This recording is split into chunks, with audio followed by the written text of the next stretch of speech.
Good morning, good afternoon, good evening, good middle of the night. Thanks for taking the time to spend it with me asynchronously to build some confidence and connections through conferences. I am lucky to be here with you to really dive into a topic that means a lot to me, and that is that confidence of being teachers and that connections with families. My name is Jen Hudson. I was an English teacher for 10 years before I became a beginning teacher mentor in PB schools. It is wild to me that I've been in education for 18 years. I feel like my first year was just 2 days ago. And I'm an Arizona native, born and raised. I am a graduate of NAU and ASU, and I'm a nationally board certified teacher. I achieved originally in 2013 with a maintenance of certificate in 2023. And I am the parent of two elementary age students, which, to be completely honest, is one of my most favorite titles. So these are the two of them. This is Ollie in the green and Carter in the red, and they are in third and first grade. And I chose this picture for two reasons. So I think it really gets to the heart of what we're talking about today. This picture was taken as the boys were going to school for Meet the Teacher. They are both getting new teachers this year. They are both in new classes this year. They're at the same school. But what I love is the connection that they're seeking with each other. They're holding each other's hands unprompted, which is like, as a mom of two boys, just ideal situation for me. But they're holding hands, they're looking to support each other. And that's what you're looking to do in a conference situation with families. You're looking to hold hands and support each other, figuratively, not literally. You're looking to hold hands and support each other in this child's learning. And I really love that they're looking for that connection and they're so enthusiastic. They're so ready they're so confident walking into their school, knowing that this is going to be their year. And as we're doing that, as we're looking at that hand holding, that confidence that they're starting into school with, we've got a great about 30-ish minutes lined up for us today. We're going to spend our time talking about two different types of conferences, teacher-led conferences and student-led conferences. We're going to talk a little about best practices, and we're going to dive into some resources too. Now, anytime on the screen that I present you with a link, it'll be in a purple box like this. So you'll see the purple box down the bottom left-hand corner of the screen that says slide deck. And then the hyperlink will be a white underline, but every single hyperlink will be in this purple box. So if you type into your Chrome browser or your Opera browser, or whatever browser you're using, bit.ly/ATA conferences, you will get a copy of the slide deck. One of the things I created, because I know people process information differently. Some people really like listening to things. Some people really like watching things. Some people like doing as they watch or listen. So I did create an action plan for us. So this is hyperlinked in the slide deck. So you can totally pause this and just click on that if you wanted to. But here's what it looks like. It'll force a copy. So once you click the link, click make a copy. And it's just a way for you to start thinking about teacher-led conferences, student-led conferences. Now, I did not include in my slide deck a learning intention or a success criteria, because really our learning intentions and success criteria are right down here. Okay. For this to be successful, we need to be able to articulate what you feel most confident about when it comes to conferences and a way that you can connect best with families. So that is going to be what we spend our time and energy on, is building that confidence and building the ability to connect with families. Something to take into mind is that every site is different. Every site has different rules, different requirements, different common practices around conferences. So I did include a space for you to list out everything you already know about conferences and questions you might have as a result of this presentation. So that exists for you if you want it, but our learning intentions is really going to be building that confidence, figuring out ways that we are confident, and figuring out ways that we can best connect with families. So first things first, teacher-led conferences. Teacher-led conferences are going to be that most traditional way of having conferences. Oftentimes, these are what we experienced as students. It is often a teacher or a group of teachers in a space with families and sharing that student resources. It allows teachers to really take the lead and be that expert to build that partnership and share student progress. Teachers are driving the bus on this one. Teachers are really in control of what they share, how they share, the format that they're sharing it, and what gets communicated to families. That is definitely that benefit, is that demonstrates that teacher as the expert. Some things to consider are the community needs. There might be a need for a lot of translators, and they might need to be staggered if they're teacher-led conferences. There might be the need for having multiple teachers in one space to do parent or teacher-led conferences. The school might expect a certain time frame for each student or for each family. So it's just some things that we need to think in the back of our head. Okay, if I choose to do, or if I'm required to do teacher-led conferences, what does that look like for me? So most important thing when it comes to teacher-led conferences is preparing for it. We know that our best teaching days are often the ones that we prepare for the most, and the same goes for teaching, the teacher-led conferences. First things first, we have to gather materials. What is going to best demonstrate our students' learning? We have to then figure out how we're sharing it. Are we choosing similar materials or assessments for all of our students?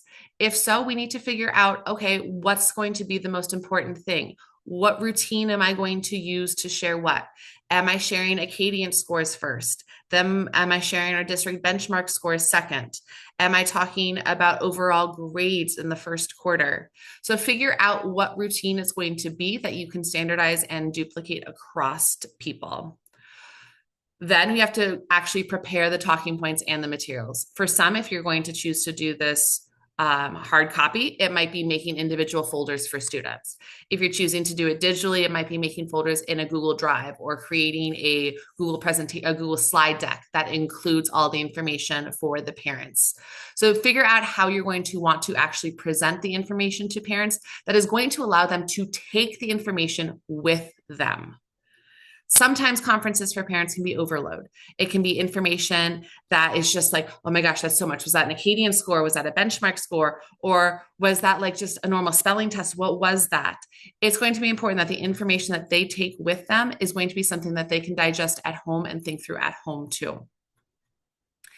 Some families and some communities really like sending home a pre-conference form to parents, where the parents can articulate some of their concerns so the teacher can be aware and ready to discuss those in advance.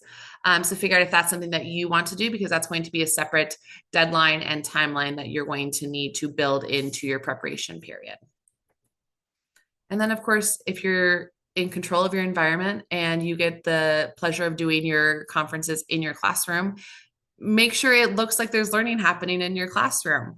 Parents are going to walk in and they're going to immediately look for walls. They're going to, what's on the walls? Where's my kids' work? Where's their desk? So think about what that might look like. Walk in your classroom through and think, okay, if I was a parent, what would I want to see in here? So during and after conferences, this is the meat and potatoes. So we prepared really well. You're super proud of yourself. You've got all of the data. Now you have a family sitting in front of you. You're going to need to actually provide that feedback. Now, I don't want to oversimplify it, but when we give feedback for students, we want to use a sandwich method. We want a good, a place to grow, and a good. We like calling that sandwich. We like a positive comment, we like constructive feedback, and then we like a positive statement and an action plan. How do we go from here? No parent likes to hear, oh my gosh, your kid sucks. No, we're never going to say that to a parent. We're going to say, oh my gosh, your child comes to school ready to learn every single day. Right? That's going to be a positive comment. You're going to want to make sure that we build connections with parents by showing that I know your kid is so ready to learn. Automatically, as a parent, shoulders go down, we relax a little bit. We're like, oh, they get my kid. Okay. We know our children are not all sunshines and rainbows. So we're expecting constructive feedback. We want our kid to be the best that they can, but we also want acknowledgement that our kid is a good kid, that our kid is meeting expectations in some way. Sometimes meeting expectation is your kid has a great smile. And that's like, you know what? Yes, my kid does have a great smile. My kid does have a great laugh. So once we've kind of established that feedback with our sandwiches, we're going to want to make sure that we share the data that proves that feedback. in a clear, non-technical way. So I'm in education, my husband is not. And when we go to conferences, oftentimes our teachers have a tendency to slip into education jargon because I'm in the room. There was one conference we did where I literally had to stop a teacher and say, I know what you mean, but I'd love for you to explain this in a way so that my husband can understand too. Make sure you're explaining any data to a parent in a way that's going to make sense for somebody not in education, that doesn't look at Acadian scores every day, that doesn't look at benchmarks to talk about growth every day. Your job is to make sure that they know where their student is at from a data perspective and then from that behavioral perspective too. They're going to come with questions. Make sure you listen, make sure you collaborate with them. They see their child often. They live with them. They know their kid. They know their kid in a different way. What's so funny is often as a teacher with children, it's wild because I know my kids act different at school than they do here. When I get reports from the teacher that, oh my gosh, they were so great today. They followed directions. They did what they were supposed to do. Everything was best effort. I'm like, yes, great. And then they come home and they're animals and they're completely wild. And I'm like, oh my gosh, how is this the same child? So it's really important to collaborate because the kid at home and the kid at school is still the same kid. So we need to make sure that we're collaborating with those parents so that they see the whole picture of their child and so that you see the whole picture of their child too. Once the conference is done, you're going to want to follow up with a brief email or a note summarizing the conversation, especially if there's an action plan in place. Now you're thinking to yourself, Jen, that was a lot of information. What does that even look like? Good news, team. We've got some resources that are going to help you and is going to be in this document in one of the tabs over on this left-hand side, okay, called routine samples. Now, lots of people think differently, but really, here's going to be what a parent-teacher conference that is teacher-led could look like. You welcome the parent, you explain your data, you find it, you show your work samples. Here's our sandwich, okay? If you wanted to do 2 sandwiches where it was a positive academic improvement, another positive, and then a positive behavioral improvement, another positive, great. But here is that sample routine. If you are the kind of person like, oh, that's awesome, I can totally make that mine. That gives me the general guide rails, great. If you're like, okay, I need more, let's scroll down to page 2. Okay, I'm gonna zoom in a little bit. On this page, I've provided some stems for us. It's the exact same thing that was just on page 1, just a little bit more broken down with some more support. It's still welcoming them. You can clarify the name. Thank you for being here, Mr. and Mrs. So-and-so. Finding the data, talking about how you got the data, leading with positives. I really think that one of the keys to not feeling burnt out in conferences is using some similar language stems to help us talk about student learning so that we're not fumbling with our words, so that we're really building up that confidence. So even if it is one of the things I really enjoy about the student is that you share with every single family, that stem right there is going to let your brain know exactly where it needs to go next. That's going to help you progress through the conference as a format to build up that confidence. Same thing with academic improvement. If you are thinking to yourself, oh my gosh, I've got lots of places for academic improvement, think about ways that you can incorporate a sentence stem that will allow you to communicate that need in a way that shows that the student can grow. So we've got possible stems there. We've got some possible stems for behavioral improvement. My recommendation when it comes to behavioral improvement, and this comes as a parent and a beginning teacher mentor, is make sure that this action, whatever it is very specific. So oftentimes we like to say, oh my gosh, I would like to see Ollie be less impulsive. Okay. I also would like to see Ollie be less impulsive, but sometimes parents don't know what that really means. Does less impulsive mean staying in their seat? Does less impulsive mean not shouting out? Does less impulsive mean keeping hands to self? Don't use the jargon here. Be very specific with that action that you're talking about. Okay. And then find another positive. I really like when we can bring student work into or student voice into a teacher-led conference where a student says that their goal is something and you can share that with the parent. But that goes back to what you're selecting as your student work samples. Another resource I've created for us is one of my favorite resources is a Flippity link. Now, what I've created for this Flippity link, and if you haven't used Flippity before, I strongly suggest it. I love using Flippity as a randomizer. You can randomize the whole entire thing right here. You can randomize certain wheels right here. And what this randomizer can do to help build your confidence is really allow you to start thinking about how you would hold a conference for a student with these things right here.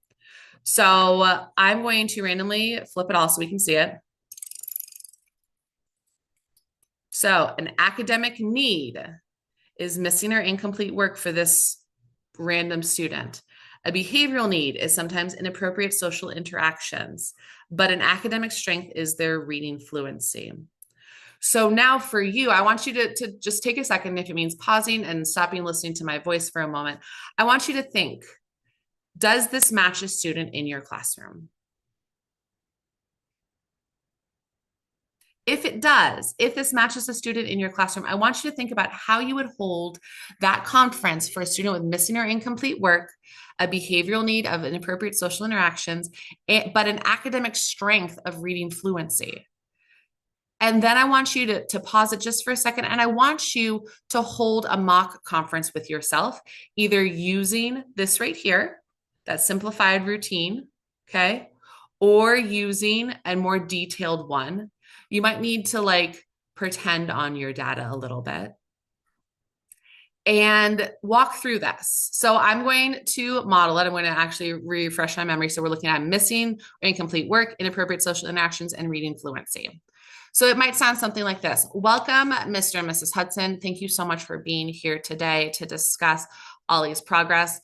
I thank you for taking the time to be here. I've got some data in front of us that I'd really like to walk you through. Walks through data. Data I would include, Ollie's my third grader. Data would include, I'd include his STAR reading scores. I'd include his beginning of the year benchmark scores. I would include his math pre-tests. I would include his first quarter grades and attendance, any behavior reflection forms that got sent home. Those would be things that I would include in the binder for him. Okay. And then I would say one of the things I really enjoy about Ollie is he is such a great reader. I think he does a really great job, just like he devours books for sure. And let me tell you, his enthusiasm really makes having him in class enjoyable. However, an area I would really like to see him get stronger at is definitely his missing or incomplete work. Oftentimes, Ollie rushes through things and he forgets to complete certain questions in a multi-part question. And I think something that might really help him as an action plan moving forward is if we numbered the directions, and that be a tool that as a third grader, he starts implementing on his own. Is if there are 3 parts to a question, it is he writes a number 1 next to number 1, and number 2 next to the second question, number 3 next to the third question, so that he knows that there are 3 parts for him to answer. How do you feel about having that as an option? Awesome. Great. I think that would be a really great thing for him to do. And so if you could check to make sure that he's doing that on the work that comes home and be discussing that and really talking through that, that would be really great for him. A behavioral improvement that I would love to see for him is really focusing on the appropriate timing of his social interactions. He loves to talk, and it would really be improved if he could figure out when is an appropriate time to talk and when is an appropriate time not to talk. Oftentimes he interrupts his peers. So if that can be something like at home, if you're noticing that he's interrupting, it'd be really beneficial for him if you called him on it and said, hey, Ollie, I was in the middle of talking to somebody right now. Can we wait 2 minutes so we're not interrupting? And I think that might help bridge some of that social divide. But what Ollie said, all of this being said, all of this For what it's worth, one of the things that he was really most proud of was his growth in his science and social studies projects this year. He's really enjoying learning about our continents, and I think he put a lot of time and effort into his Australia project. So I included that in the student work samples. What questions can I answer? Now, was that a nitty gritty? Yes, that was a nitty gritty. If there was an actual parent in front of me, would I be taking more time and not talking as fast? Yes, 100% I would.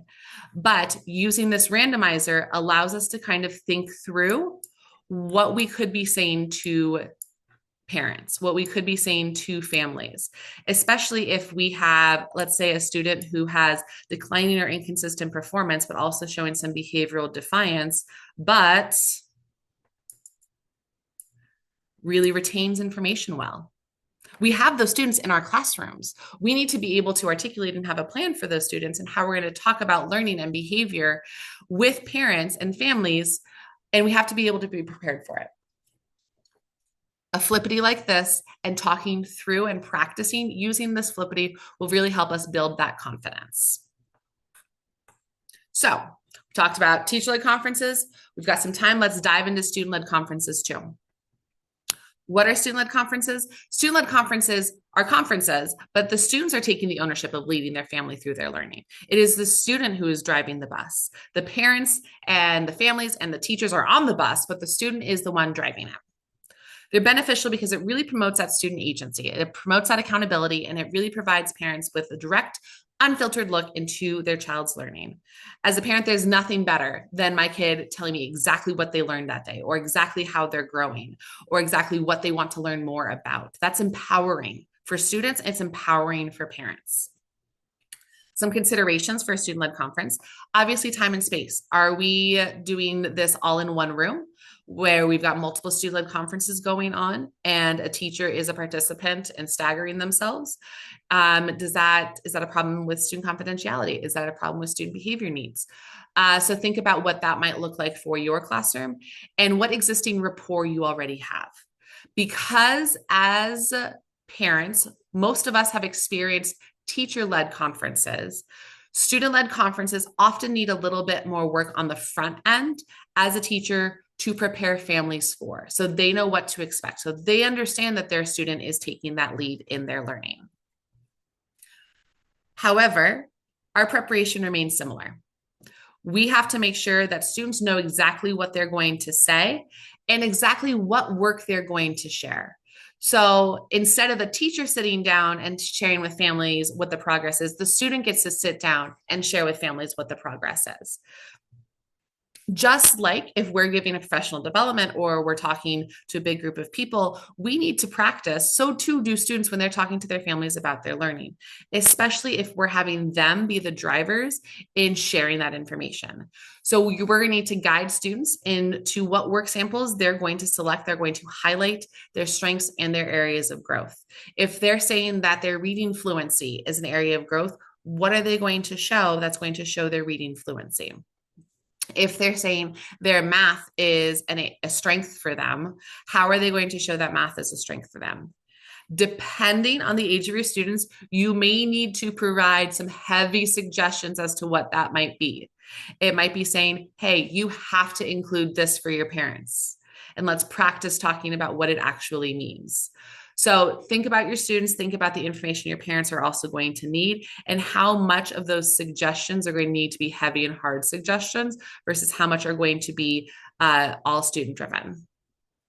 And then this was the piece I was just talking about. Make sure you communicate with parents well ahead of time that the conference will be student led so that they know that it is not going to be a teacher family situation sitting down across the table, that it is going to be that student that is driving the bus.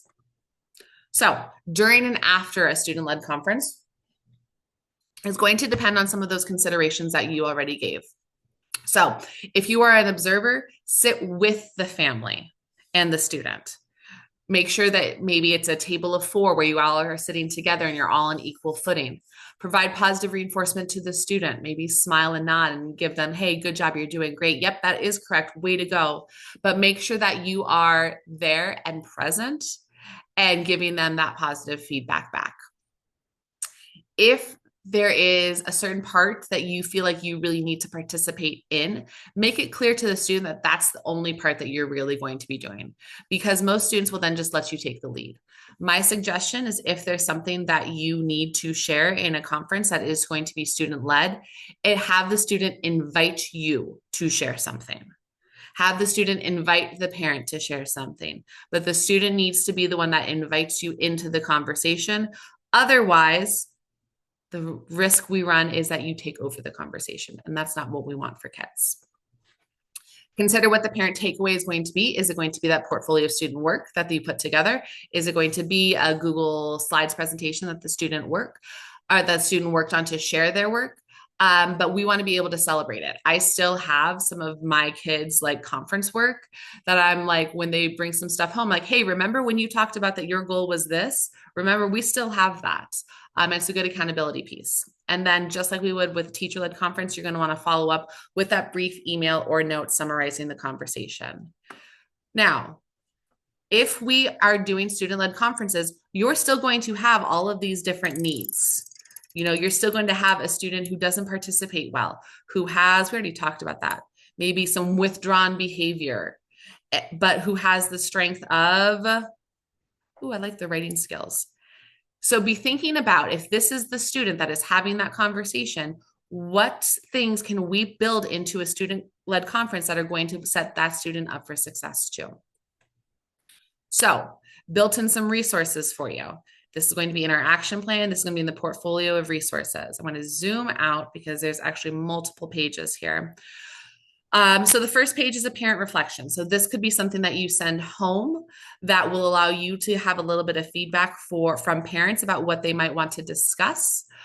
This could be used for a student-led conference or a parent-led conference, or a teacher-led conference, rather, teacher-led conference. I have a student reflection that allows them to really start thinking about their work. Again, this could be used in either one to help guide that conversation. There's a conference guide that could be used for a student-led conference. That could be used for a teacher-led conference, where a student fills out what they believe their strengths are, what they believe their areas to grow are, what they're most proud of in reading, writing, math, science, social studies, and whatever else they want to do, and why. Why school is easy, when school is easy, when school is hard, and their favorite part of school. All of this is good data that helps build that connection with our families to help them see their student as a whole person. This is a more primary self-reflection for a student that allows them to evaluate some of their work habits, because it's one thing for a teacher to say the child is unfocused. Sometimes Carter is really unfocused when they work, but it's another thing when the child circles in or colors in never. That really builds that confidence in the parent that, okay, this is actually happening. The teacher is saying it, the student is saying it. And this is a great self-reflection tool. And then just an open-ended, something I think I do really well. I think it could do better. All of these resources are things that you could take and modify to make your own to meet the needs of your students, but something to start really thinking about, how am I going to show all of the student learning in a way that is going to show that I know my kids and that I can partner with parents and families to make sure that everyone's learning the way they're supposed to. So, some best practices for all families. We need to be culturally responsive. What that means is sometimes we need to provide translated materials. Depending on your district and depending on your resources, you may need to start thinking about getting that translation in sooner rather than later so that you can make sure that you have it in time. If needed and possible, see if there's an interpreter that could be used in your classroom for parents and families that do need it. Focus on relationships. Hype up these conferences as a way to connect, as a way to grow.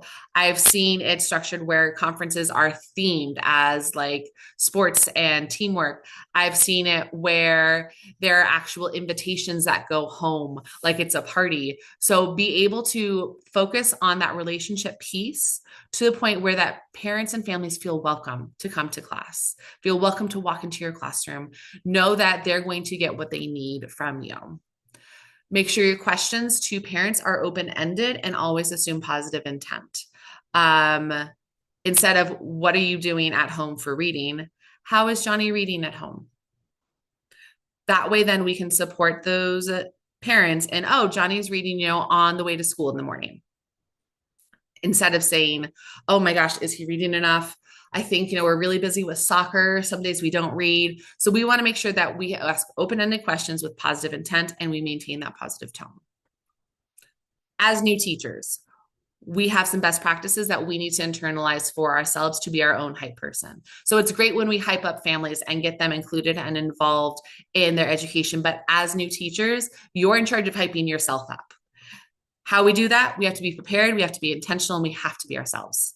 So being prepared means we have to figure out what is going to best demonstrate student progress and learning. We have to do that ahead of time. This is not a day of decision. This is a multiple weeks before decision, so we can start to really prepare for this. We have to be intentional, okay? Figure out how we're going to invite parents in our community to not only come, but be a part of the learning as well. And then you have to figure out for you, what does confidence look like? Does confidence mean that you look your best and feel your best? Does confidence mean that your classroom looks good? Does confidence mean that you have everything nicely in rows? For you, how can you project your confidence in yourself, your students, and their learning throughout this process?